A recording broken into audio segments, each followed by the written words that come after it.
इस बीच जिन लोगों ने अपनों को खोया है उनकी सारी उम्मीदें डीएनए टेस्ट रिपोर्ट पर ही टिकी हुई हैं, लेकिन डीएनए टेस्ट कराने वाले डॉक्टर्स का काम अभी बहुत आसान नहीं है, इसलिए वक्त लग रहा है। डीएनए टेस्ट करने वाले एक्सपर्ट्स के आगे कौन कौन सी चुनौतियां, क्या चैलेंजेस हैं, उनके आगे क्या जो चुनौतियां हैं जिनकी हम चर्चा कर रहे हैं, इन सवाल पर बात करने के लिए नेशनल फॉरेंसिक कंसोर्टियम की डायरेक्टर आरती ज्योतिराम कांबले हमारे साथ हैं।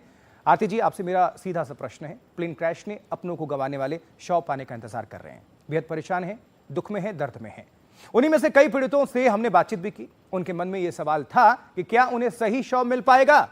इसके बारे में आपका टेक क्या है?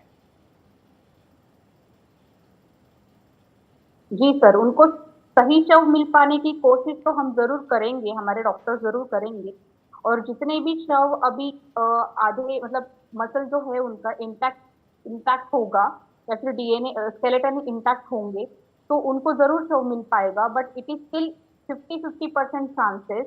अगर मिल पाए तो 50% मिल भी सकते हैं और कुछ चीजें ऐसी है जिसकी वजह से हम ना भी कह सकते हैं।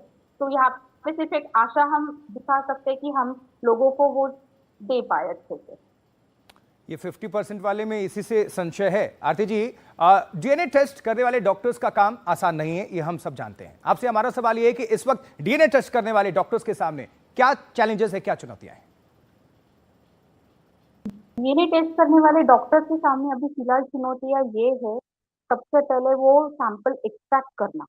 क्योंकि अभी जो भी वहाँ पे जो भी चीजें वहाँ पे प्रेजेंट होगी वो मोस्टली तो चार्ड फॉर्म में ही प्रेजेंट होगी, जो बर्न्ट है ऑलरेडी, जो कि जल चुकी है। और जले हुए सैंपल से डीएनए एक्सट्रैक्ट करना बहुत मुश्किल होता है। तो इस प्रोसेस में हम क्या कर सकते हैं, जो बोन्स प्रेजेंट है, हड्डियां प्रेजेंट है वहाँ पे, तो हड्डियों से या फिर जो दांतों का स्केलेटन है, उन दांतों के स्केलेटन से डीएनए एक्सट्रैक्शन करना, यही उनको प्रोसेस फॉलो करना पड़ेगा। और इसी से उनको डीएनए एक्सट्रैक्शन करना और डीएनए एनालिसिस ठीक है करना इजी हो जाएगा। जी।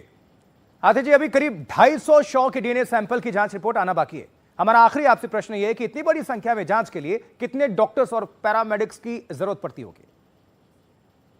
एक्चुअली इसको रन करने के लिए हमें बहुत अच्छी टीम का होना जरूरी है, जो बहुत सालों से इस फील्ड में प्रैक्टिस कर रहे हैं, फॉरेंसिक साइंस लेबोरेटरी में प्रैक्टिस कर रहे हैं, जिनको पता है how to extract DNA, how to analyse it, how to run it for the PCR, that is a polymerase chain reaction, और उसको फिर बाद में एनालिसिस करना, मैचिंग डीमैचिंग करना।